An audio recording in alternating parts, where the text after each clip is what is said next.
প্রিয় শিক্ষার্থী বন্ধুরা, আসসালামু আলাইকুম। শাকিলস লার্নিং হাব ফেসবুক পেজ এবং ইউটিউব চ্যানেলের পক্ষ থেকে আজকের ক্লাসে তোমাদের সকলকে স্বাগত জানাচ্ছি। আমি মোহাম্মদ শাকিল উদ্দিন। আজকে আমরা একাদশ দ্বাদশ শ্রেণীর অর্থনীতি প্রথম পত্র বইয়ের প্রথম অধ্যায় অর্থাৎ মৌলিক অর্থনৈতিক সমস্যা এবং এর সমাধানের লেকচার 3 আলোচনা করার চেষ্টা করব। তাহলে চলো বেশি কথা না বলে আমরা আমাদের মূল আলোচনায় ফিরে যাই। এখানে আমরা লেকচার 3 শুরু করার আগে তোমরা লেকচার 1 এবং 2 যে ক্লাসগুলো আছে ওইগুলো অবশ্যই দেখবে, তারপর আমরা লেকচার 3 শুরু করবে। তাহলে দেখো, আমরা এখানে লেকচার 3 আমরা যে বিষয়টা প্রথমে আলোচনা করবো সেটা হচ্ছে উৎপাদন সম্ভাবনা রেখা অথবা প্রোডাকশন পসিবিলিটি কার্ভ বা পিপিসি।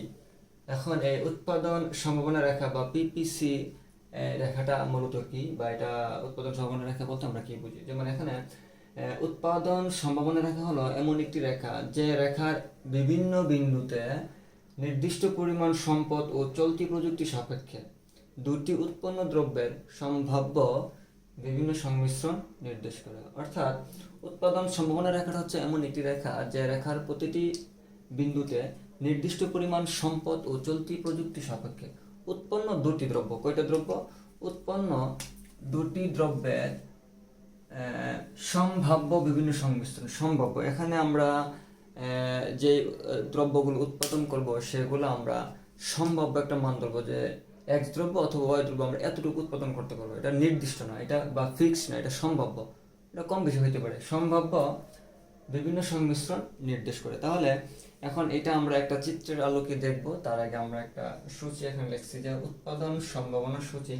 যেমন এখানে সংমিশ্রণ যে বিন্দুগুলো আছে, যেমন A B C D E, এখানে এক্স দ্রব্য 0 একক, 50 একক, 100 একক, 140 একক, 150 একক। ওয়াই দ্রব্য 150 একক, 140 একক, 100 একক, 50 একক, 0 একক। অর্থাৎ আমরা যখন এক্স দ্রব্য যখন 0 একক উৎপাদন করব, তখন ওয়াই দ্রব্য সর্বোচ্চ পরিমাণ 150 একক আমরা উৎপাদন করতে পারবো।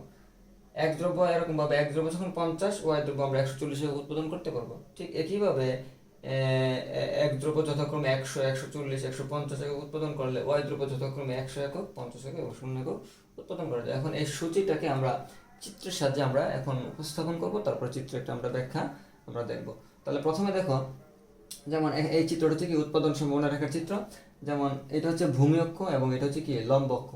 ওএক্স ওএক্স হচ্ছে কি ওএক্স ভূমি অক্ষে আমরা এক্স দ্রব্য নির্দেশ করছি এবং ওয়াই লম্ব অক্ষে আমরা ওয়াই দ্রব্য নির্দেশ করছি। আচ্ছা, এখানে তোমরা অনেকে এই চিত্রগুলো অনেকে গ্রাফ পেপারে আঁকতে পারো, তবে আমার মতে গ্রাফ পেপারের থেকে তোমরা যখন তোমাদের যে পেজগুলো থাকে এই পেজগুলো তোমরা খুব সহজে আঁকতে পারো। ধরো এখানে আমরা এই যে এখান থেকে 0 শুরু হয়েছে, এখান থেকে এখানের মান আমরা 20 নিলাম।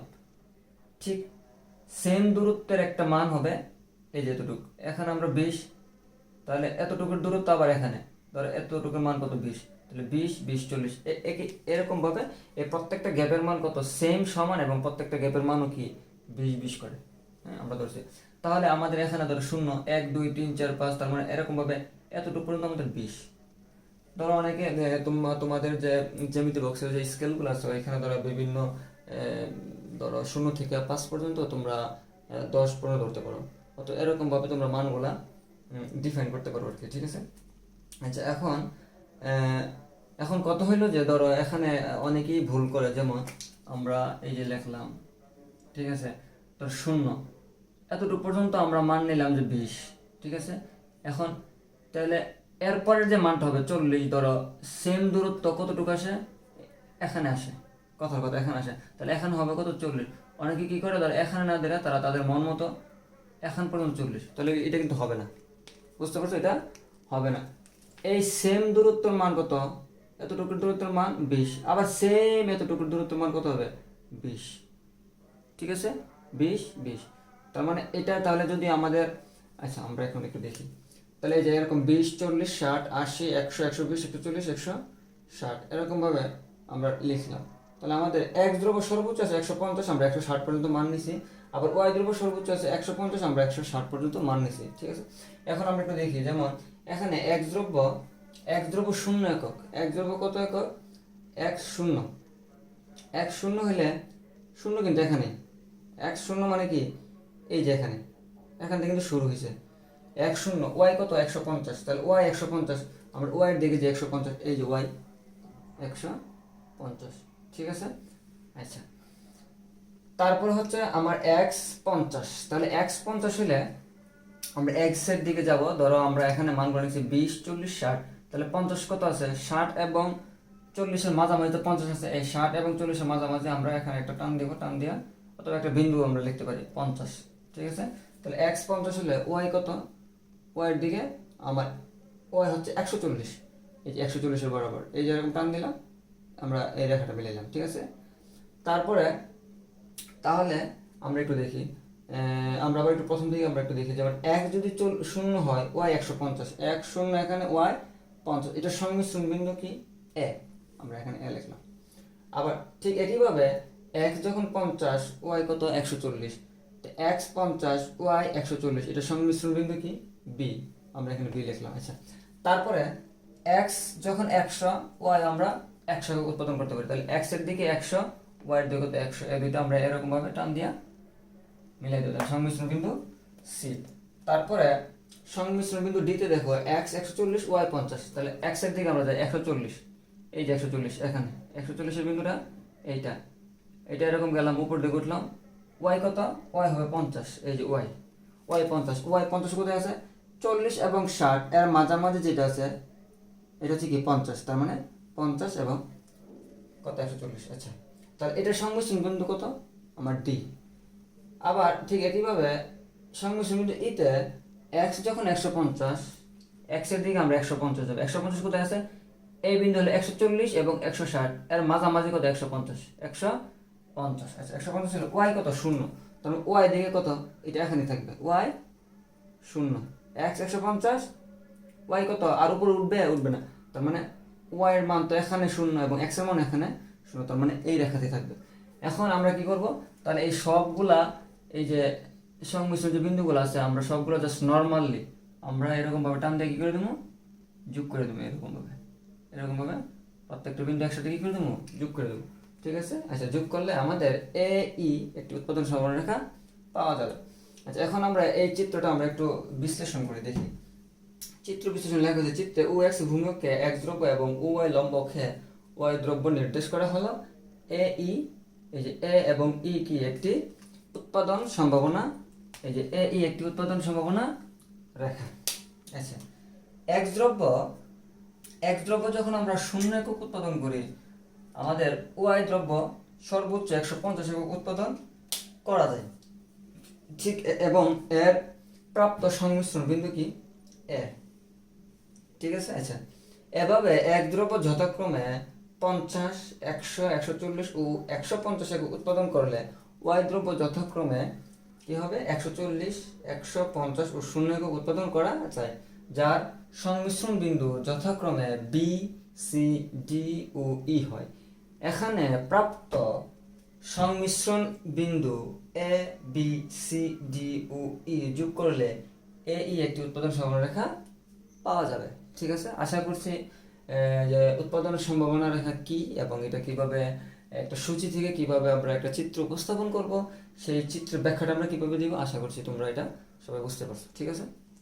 আচ্ছা, এখন আমরা যে বিষয়টা দেখবো সেটা হচ্ছে উৎপাদন সম্ভাবনা রেখাকে আলোচনা করলে নিম্নোক্ত বৈশিষ্ট্যগুলো আমরা লক্ষ্য করতে পারি, বা কিছু বৈশিষ্ট্য আমরা দেখি। যেমন একটা হচ্ছে কি, প্রথম হচ্ছে কি বেকারত্ব ও পূর্ণনিয়োগ নির্ধারণ, সম্পদের স্বল্পতার প্রেক্ষিতে দক্ষ ব্যবহার নির্বাচন, অর্থনৈতিক সমৃদ্ধি এবং মন্দা নির্ধারণ, সুযোগ ব্যয় নির্ধারণ। তারপর হচ্ছে 5 হচ্ছে কি সময়ের ব্যবধানে দেশগুলোর পিপিসি এর পরিবর্তন, অর্থাৎ সময়ের পরিপ্রেক্ষিতে বা সময়ের ব্যবধানে বিভিন্ন দেশের যে প্রোডাকশন ফ্যাসিলিটি কার্ভ বা উৎপাদন সম্ভাবনার যে রেখাটা আছে সেটা কি হয়ে যায়, পরিবর্তন হয়ে যায়। এবং সর্বশেষ আরেকটা হচ্ছে কি বিভিন্ন দেশের তুলনামূলক বিশ্লেষণ আমরা করতে পারি, আমাদের যে উৎপাদন সম্ভাবনা যে রেখাটা আছে সেটা যদি আমরা বিশ্লেষণ করি, তাহলে এই সকল বৈশিষ্ট্যগুলো আমরা লক্ষ্য করি। তাহলে এখন এখানে প্রথমে আমরা যে বেকারত্ব ও পূর্ণনিয়োগ নির্ধারণ এবং তার সাথে আমরা সম্পদের স্বল্পতার প্রেক্ষিতে দক্ষ ব্যবহার নির্বাচন, এই দুইটা বৈশিষ্ট্য আমরা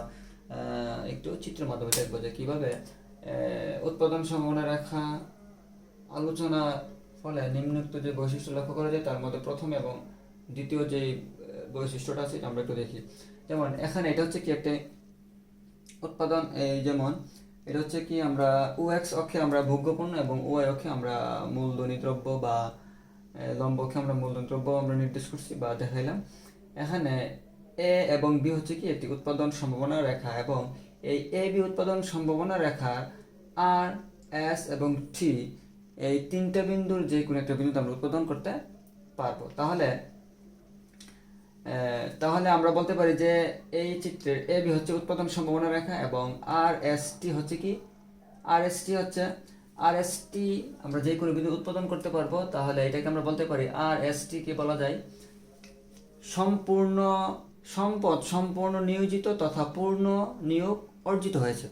অর্থাৎ আমরা যদি এ বি রেখার এই তিনটা বিন্দুর যে কোনো একটা বিন্দুতে আমরা উৎপাদন করি তাহলে আমরা বলতে পারবো যে আমাদের যে মোট সম্পদ ছিল এই সম্পদটা সম্পূর্ণ ব্যবহার হয়েছে বা সম্পদের সম্পূর্ণ নিয়োজিত হয়েছে তথা পূর্ণ নিয়োগ অর্জিত হয়েছে। আচ্ছা, এখন এই এ বি সম্ভাবনা রেখার বাইরে যে একটা বিন্দু, এ বি সম্ভাবনা রেখার বাইরে একটা বিন্দু সেটা হচ্ছে এফ বিন্দু। কি বিন্দু? এই এ বি সম্ভাবনা রেখার বাইরের যে এফ বিন্দু, এই বিন্দুতে আমরা উৎপাদন করতে পারবো না। অর্থাৎ এটা হচ্ছে কি অর্জনযোগ্য এলাকা বা অর্জনযোগ্য অঞ্চল। কেন অর্জনযোগ্য অঞ্চল? কারণ আমাদের সম্পদ আছে এতটুকু। কতটুকু? এই এতটুকু পরিমাণ আমাদের কি আছে? সম্পদ আছে। আমরা চাইলেই, কারণ আমরা জানি যে প্রকৃতির সম্পদ সীমিত কিন্তু মানুষের চাহিদা কি অসীম। আমাদের সম্পদ সীমিত থাকার কারণে আমাদের সম্পদ আছে এতটুকু, আমরা চাইলেই এই বিন্দুতে বা আমাদের উৎপাদন সম্ভাবনা রেখার বাহিরের কোনো বিন্দুতে আমরা উৎপাদন করতে পারবো না। তাহলে এটা হচ্ছে আমাদের জন্য কি হবে? অর্জনযোগ্য এলাকা বা অঞ্চল, মানে এটাতে আমরা অর্জন করতে পারবো না। আচ্ছা, ঠিক আছে। তারপরে আমাদের উৎপাদন সম্ভাবনা রেখাটা যেটা আছে এটাকে আমরা বলতে পারি যে অর্জনযোগ্য অঞ্চলের সীমানা রেখা। অর্থাৎ এই বিন্দুতে আমরা উৎপাদন করতে পারবো, তাহলে এটা হচ্ছে কি আমাদের অর্জনযোগ্য অঞ্চলের এই সীমানা রেখা। আবার আরেকটা বিষয় হচ্ছে যে উৎপাদন সম্ভাবনা রেখার ভিতরে যে বিন্দু আছে, যেমন এখানে ইউ বিন্দুতে, অর্থাৎ এখানে আমরা কি করতে পারবো? এখানে উৎপাদন করা যাবে, মানে এটা হচ্ছে কি অর্জনযোগ্য অঞ্চল কিন্তু সম্পদ অনিয়োজিত তথা বেকারত্ব নির্দেশ করে। অর্থাৎ আমরা যদি এই বিন্দুতে উৎপাদন করি তাহলে আমাদের সম্পদটা কি হইতেছে? আমরা এখানে উৎপাদন করলে আমাদের সম্পদ এতটুকু পরিমাণে আমাদের সম্পদ অকিছু থাকতেছে, এতটুকু পরিমাণে আমাদের সম্পদ কি অব্যবহৃত থাকতেছে। এবং এই সম্পদ অব্যবহৃত থাকার ফলে আমাদের যে লোক সংখ্যা বা শ্রমিক তারাও কি বেকারত্ব অবস্থায় আছে বা বসে আছে, আমরা এরকম বলতে পারি। তাহলে আমাদের এখানে মূল যে কথাটা হচ্ছে সেটা হচ্ছে আমরা উৎপাদন সম্ভাবনা রেখার ভিতরের যে বিন্দু আছে সেই বিন্দুতে আমরা উৎপাদন করতে পারবো। যদি আমরা উৎপাদন করি তাহলে এখানে কি হবে? আমাদের সম্পদটা সম্পূর্ণ বা পূর্ণাঙ্গ ব্যবহার নিশ্চিত হবে না। যদি সম্পদের পূর্ণাঙ্গ ব্যবহার নিশ্চিত না হয় তাহলে আমাদের এখানে বেকারত্ব অবশ্যই দেখা দিবে। ঠিক আছে। আর উৎপাদন সম্ভাবনা রেখার বাহিরের কোনো বিন্দুতে আমরা উৎপাদন করতে পারবো না, কারণ আমাদের সম্পদ সীমিত। ঠিক আছে। অর্থাৎ আমরা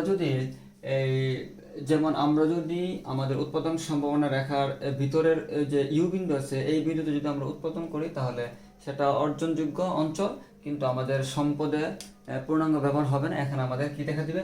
বেকারত্ব দেখা দিবে। আর আমাদের পূর্ণ নিয়োগ নির্ধারণের ক্ষেত্রে আমরা আমাদের উৎপাদন সম্ভাবনা এই যে উৎপাদন সম্ভাবনা রেখা আছে সেই রেখার আর এস টি আমরা যে কোনো একটা বিন্দুতে উৎপাদন করলে আমাদের সম্পদের পূর্ণ নিয়োগ নির্ধারণ হবে। ঠিক আছে।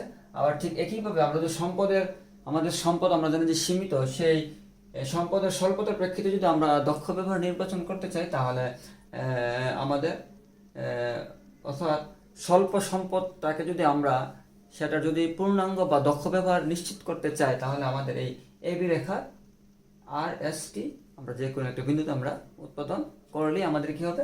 স্বল্প সম্পদের আমাদের দক্ষ ব্যবহারটা নিশ্চিত হবে। ঠিক আছে। এখন আমরা যে বিষয়টা দেখবো সেটি হচ্ছে আমাদের যে উৎপাদন সম্ভাবনা রেখার যে বৈশিষ্ট্য 3 নম্বর যেটা আছে সেটা হচ্ছে অর্থনৈতিক সমৃদ্ধি এবং মন্দা নির্ধারণ। এখানে আমরা একটা চিত্র অঙ্কন করলাম, যেমন এখানে ভূমি অক্ষে ভূগদ্রব্য এবং ওয়াই লম্ব অক্ষে মূলধন দ্রব্য নির্দেশ করা হয়েছে। আর আমাদের এ এবং বি, এই এ বি যে রেখাটা আছে এটা হচ্ছে আমাদের উৎপাদন সম্ভাবনা রেখা, এবং এই রেখার উৎপাদন সম্ভাবনা রেখাটা যদি আমাদের ডান দিকে, তার মানে কি ডান দিকে যদি সম্প্রসারিত হয় তাহলে এটা হচ্ছে অর্থনৈতিক সমৃদ্ধি হয়েছে নির্দেশ করে, এবং এই উৎপাদন রেখাটা যদি বাম দিকে যদি কি হয় স্থানান্তরিত হয়, তাহলে আমাদের কি হয়েছে এখানে অর্থনৈতিক মন্দা নির্দেশ করে। অর্থাৎ ডান দিকে যদি সরে যায় উৎপাদন সম্ভাবনা রেখাটা, তার মানে এখানে মূলধন দ্রব্য বা মূলধন ও ভোগ্যদ্রব্যের সম্প্রসারণ প্রসারণ তথা অর্থনৈতিক সমৃদ্ধি নির্দেশ করে। আর উৎপাদন সম্ভাবনা রেখাটা যদি বামে যদি সরে আসে বা প্রসারিত হয় বা সম্প্রসারিত হয়, তাহলে এখানে আমাদের অর্থনৈতিক মন্দাটা কি করে নির্দেশ করে। এটা খুবই সিম্পল একটা বিষয়, আহামরি তেমন কিছু না, ঠিক আছে। আচ্ছা, এখন আমরা যে বিষয়টা দেখবো সেটা হচ্ছে উৎপাদন সম্ভাবনা রেখার মাধ্যমে কীভাবে সুযোগ বেড়ে নির্ধারণ করা যায়। সেটা হচ্ছে এখানে আমরা একটা চিত্র আঁকলাম, যেমন এটা হচ্ছে একটা সুযোগ বের চিত্র। যেমন আমরা OX ভূমিকে আমরা X দ্রব্য মানে কাপড় আমরা নির্দেশ করছি, এবং Y লম্বকে আমরা Y দ্রব্য বা গম আমরা নির্দেশ করছি। এখানে আমরা যদি E1 বিন্দুতে যদি আমরা উৎপাদন করি,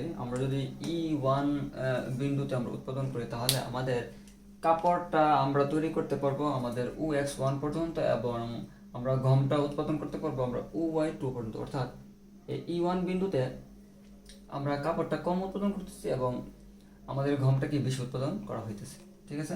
এখন আমরা যদি এখন আমাদের যদি এরকম প্রয়োজন হয় যে না আমাদের কাপড়টা তৈরি করতে হবে বেশি, আমরা গমটা কম, তাহলে আমাদের গমটা কি হয়ে যাবে, অটোমেটিক্যালি আমাদের গমটা উৎপাদনের পরিমাণটা কম হয়ে যাবে, কারণ আমাদের সম্পদ সীমিত। আমরা চাইলে একই সাথে আমাদের দুইটা যে দ্রব্য আমরা সমান, কিংবা দুইটা দ্রব্যকে আমরা একই মাপের বা একই তালে আমরা উৎপাদন করতে পারবো না। তাহলে আমাদের কি করতে হবে, একটা দ্রব্য কম এবং একটা দ্রব্য বেশি উৎপাদন করতে হবে। বিষয়টা হচ্ছে এখন আমরা যদি E2 বিন্দুতে যদি আমরা উৎপাদন করি, E2 বিন্দুতে উৎপাদন করলে আমরা আগে যখন E1 বিন্দুতে উৎপাদন করতাম তখন আমাদের কাপড়টা হয়তো OX1 পর্যন্ত এতটুকু, এখন আমাদের তাহলে কাপড়ের পরিমাণটা কি উৎপাদনের পরিমাণটা বেড়ে যাবে E2-তে। E2 হওয়ার ফলে আমাদের কি হয়ে যাবে, OX2 পরিমাণে হয়ে যাবে। তার মানে এতটুকু সুযোগ আমরা কি করছি, গ্রহণ করছি। আগে ছিল কিন্তু আমাদের এতটুকু পরিমাণে, তাহলে এখন আমরা এটাকে বৃদ্ধি করবো, মানে কাপড় উৎপাদনটা কি করবো, বৃদ্ধি করবো, বা সুযোগটা আমরা এতটুকু বাড়াইছি। যদি আমরা সুযোগটা এতটুকু বাড়াই, তাহলে আমাদের অপর পক্ষে আমাদের কি হবে, গম উৎপাদন আমাদের এতটুকু উৎপাদন কি হয়ে যাবে, কমে যাবে। এতটুকু আমাদের কি হয়ে যাবে, কমে যাবে। কারণ আমরা যখন E1 বিন্দুতে যখন আমরা উৎপাদন করতাম তখন আমাদের গম কিন্তু এতটুকু পরিমাণ উৎপাদন হতো, কতটুকু, এতটুকু। এখন E2 হওয়ার ফলে এতটুকু হয়েছে, তার মানে এই যে অংশটা, এখানের যে অংশটা, এটা আমরা কি করছি, ত্যাগ করছি। এটা আমরা কি করছি, ত্যাগ করছি বা ব্যয় করছি।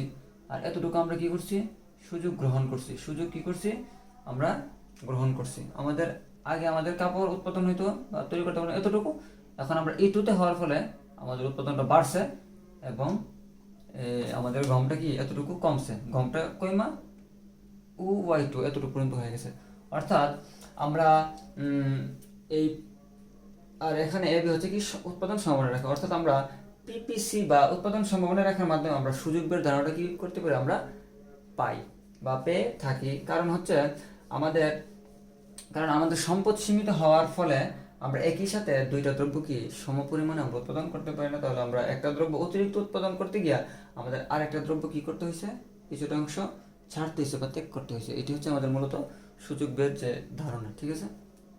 আচ্ছা, এখন আমরা যে বিষয়টা দেখবো সেটা হচ্ছে উৎপাদন সম্ভাবনা রেখার মাধ্যমে, মানে কিভাবে সময়ের পরিবর্তনের সাথে কিভাবে বিভিন্ন দেশের PPC রেখা বা উৎপাদন সম্ভাবনা রেখাটা পরিবর্তন হয়, সেই বিষয়টা এটা আমরা একটু লক্ষ্য করবো। এখন এখানে আমরা দুইটা চিত্র আমরা অঙ্কন করলাম, এটা হচ্ছে ক চিত্র, খ চিত্র। এই ক চিত্রতে আমরা ভূমিকে আমরা OC মানে ভুগবে, মানে C মানে হচ্ছে কনজামশন, আর লম্ব অক্ষ OI বা লম্ব অক্ষে আমরা বিনিয়োগ ব্যয়, I মানে হচ্ছে ইনভেস্টমেন্ট, বা আয় দ্বারা আমরা বিনিয়োগ ব্যয়কে নির্দেশ করছি, ঠিক আছে। আচ্ছা, এখন এখানে আমরা দেখতেছি যে এটা হচ্ছে, ধরো আমরা এখানে 1970 সালে আমাদের এই যে এটা হচ্ছে কি আমাদের উৎপাদন সম্ভাবনা রেখা, এটা হচ্ছে আমাদের কি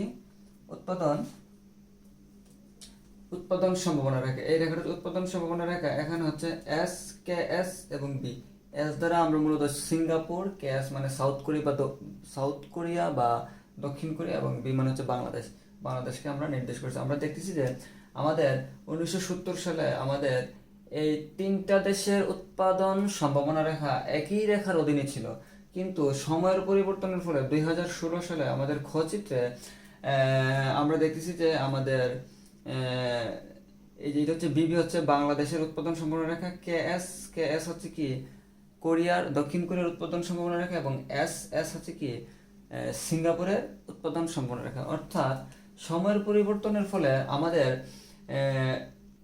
ভোগব্যয়ের বৃদ্ধি এবং বিনিয়োগের সমৃদ্ধির কম হওয়ার ফলে আমাদের এই যে উৎপাদন সম্ভাবনা যে রেখাটা সবার নিচে আছে হচ্ছে কি বাংলাদেশেরটা, ঠিক আছে, বিবি। আর বিনিয়োগ ব্যয়ের সমৃদ্ধির ফলে এবং ভোগব্যয়ের ফলে আমাদের এস মানে সিঙ্গাপুরের আমাদের যে উৎপাদন যে সম্ভাবনা রেখাটা আছে, এটা হচ্ছে কি সবার উপরে অবস্থান করতেছে, সবার উপরে অবস্থান করতেছে কে, সিঙ্গাপুরেরটা। আর সবার নিচে বাংলাদেশেরটা। কেন? কারণ হচ্ছে কি বাংলাদেশের বিনিয়োগ সমৃদ্ধি কম, ভোগব্যয় বেশি, আর সিঙ্গাপুরে কি বিনিয়োগ সমৃদ্ধি বেশি এবং ভোগব্যয় কি কম বা ভোগ কম। এই কারণে সিঙ্গাপুরের যে উৎপাদন সম্ভাবনা রেখা এটা সবার উপরে, এবং বাংলাদেশের যে উৎপাদন যে সম্ভাবনা রেখাটা এটা হচ্ছে কি সবার নিচে অবস্থান করতেছে, ঠিক আছে। আচ্ছা, এখন আমরা যে বিষয়টা দেখবো সেটা হচ্ছে উৎপাদন সম্ভাবনা রেখা বা পিপিসি রেখার মাধ্যমে কিভাবে বিভিন্ন দেশের অর্থনীতির তুলনা বিশ্লেষণ করা যায়, সেই বিষয়টা আমরা একটু একটা চিত্রের মাধ্যমে আমরা একটু বোঝার চেষ্টা করব। এই চিত্র অনুযায়ী আমরা ভূমি অক্ষে কৃষিদ্রব্য এবং লম্ব অক্ষে শিল্পদ্রব্য নির্দেশ করা হয়েছে। এখন এখানে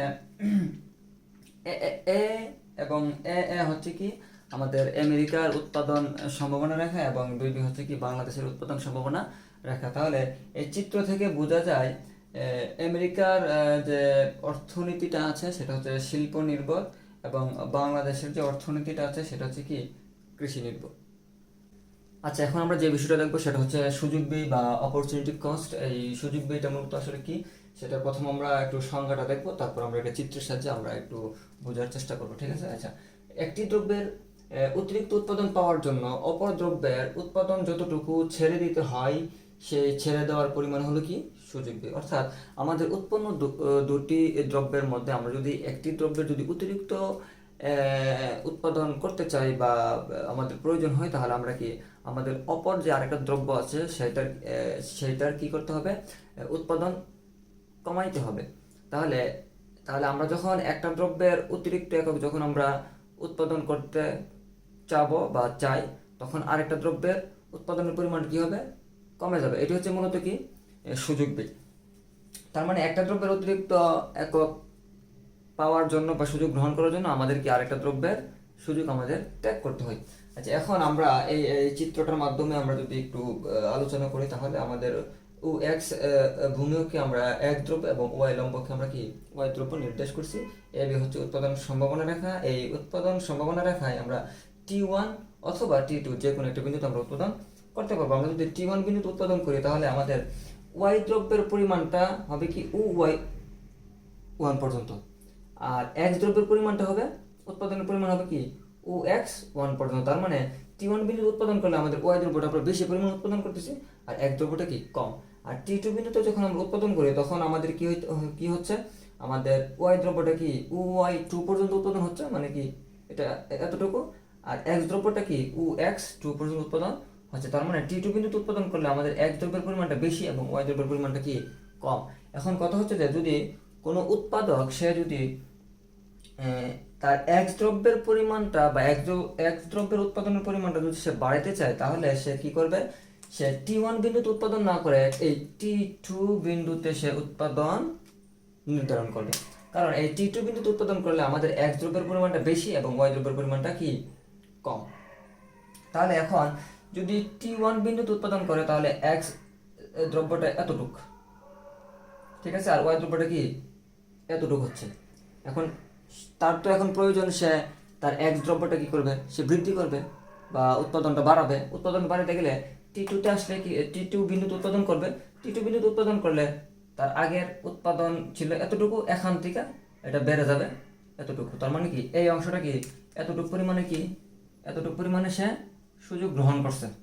সুযোগ গ্রহণ করার ক্ষেত্রে ঠিক একই পরিমাণ তার যে ওয়াই দ্রব্যটা ছিল T1 এতটুকু, এখন T2তে কি এতটুকু আসে। তার মানে কি এই যে ওয়াই দ্রব্যটা কি কমতেছে, ওয়াই দ্রব্যটা কি এতটুকু পরিমাণে কি হলো, এতটুকু পরিমাণে কমলো। এখন কথা হচ্ছে যে এক্স দ্রব্যের এতটুকু সুযোগ গ্রহণ করার জন্য ওয়াই দ্রব্যের কি এতটুকু সুযোগ তাকে ছেড়ে দিতে হয়েছে বা ত্যাগ করতে হয়েছে। এখন এই বিষয়টা মূলত কেন হয়? কারণ আমাদের প্রকৃতিতে কি সম্পদ সীমিত, আমরা চাইলেই একাধিক দ্রব্য আমরা কি একই পরিমাণে উৎপাদন করতে পারি না। আচ্ছা, এখন আমরা যদি এই চিত্রটাকে যদি একটু বিশ্লেষণ করতে চাই বা পড়ি, তাহলে এটা কীরকম হবে? যেমন চিত্র বিশ্লেষণ আমরা লিখছি যে চিত্রে ও এক্স ভূমি অক্ষে এক্স দ্রব্য এবং ও ওয়াই লম্ব অক্ষে আমরা ওয়াই দ্রব্য নির্দেশ করা হলো। উৎপাদক যদি ওয়াই দ্রব্য অপেক্ষা এক্স দ্রব্যকে অধিক প্রয়োজন মনে করে, তবে সে T1 বিন্দু অপেক্ষা T2 বিন্দুতে কি করবে? T1 বিন্দু অপেক্ষা T2 বিন্দুতে সে কি করবে? উৎপাদন নির্ধারণ করতে পারে। কারণ আমরা দেখছি যে আমাদের T1 বিন্দু থেকে T2 বিন্দুতে কি এক্স দ্রব্যের পরিমাণটা বেশি। আচ্ছা, এক্ষেত্রে তার এক্স দ্রব্যের উৎপাদন OX1 থেকে OX2 থেকে OX2 তে কি হবে? বৃদ্ধি পাবে, এবং ওয়াই দ্রব্যের উৎপাদন OY1 থেকে হ্রাস পেয়ে কোথায় আসবে? OY2 তে হ্রাস পাবে। অর্থাৎ নিট অর্থের এক্স দ্রব্যের ডেল্টা এক্স, ডেল্টা মানে কি? পরিবর্তন। ডেল্টা এক্স মানে এক্স দ্রব্যের পরিমাণ বৃদ্ধির জন্য ওয়াই দ্রব্যের ডেল্টা ওয়াই পরিমাণ ত্যাগ করতে হয়। অর্থাৎ সে এক্স দ্রব্যটা অতিরিক্ত একক উৎপাদন করতে গিয়ে সে এক্স দ্রব্য যতটুকু সুযোগ গ্রহণ করছে ঠিক ততটুকু কি ওয়াই দ্রব্যের সুযোগটা সে ত্যাগ করছে। এক্ষেত্রে এক্স দ্রব্যের অধিক উৎপাদনের সুযোগ গ্রহণ করার জন্য ওয়াই দ্রব্যের উৎপাদন কি করতে হবে? হ্রাস করতে হয় বা ত্যাগ স্বীকার করতে হয়। কেন করতে হয় এই বিষয়টা? যেহেতু আমাদের সমাজে বা পরিবেশে বা প্রকৃতিতে সম্পদ কি সীমিত বা স্থির। আচ্ছা, সম্পদ স্থির থাকে কিন্তু মানুষের চাহিদা কি থাকে না? স্থির থাকে না। মানুষের চাহিদা কি পরিবর্তন হয়, বা মানুষের চাহিদা অসীম হয়, কিন্তু সেই পরিপ্রেক্ষিতে আমাদের সমাজে সম্পদ কি এরকম বাড়ে না। ঠিক আছে? আচ্ছা, তাহলে এটা হচ্ছে কি সম্পদ সীমিত বা স্থির। এখন আমাদের সুযোগ বেড়ে হচ্ছে 3 ধরনের সুযোগ ব্যয় আছে, বা সুযোগ ব্যয়কে আমরা 3 প্রকার বলতে পারি। যেমন একটা হচ্ছে কি ক্রমবর্ধমান সুযোগ ব্যয়, আর হচ্ছে কি ক্রমহ্রাসমান সুযোগ ব্যয়, আর হচ্ছে কি স্থির সুযোগ ব্যয়। আচ্ছা, আমাদের আজকে এই লেকচার 3 আলোচনা এখানেই আমরা শেষ করতে চাচ্ছি। তো প্রিয় শিক্ষার্থী বন্ধুরা, তোমরা সবাই ভালো থেকো, সুস্থ থেকো। আসসালামু আলাইকুম ওয়া রাহমাতুল্লাহি ওয়া বারাকাতুহু।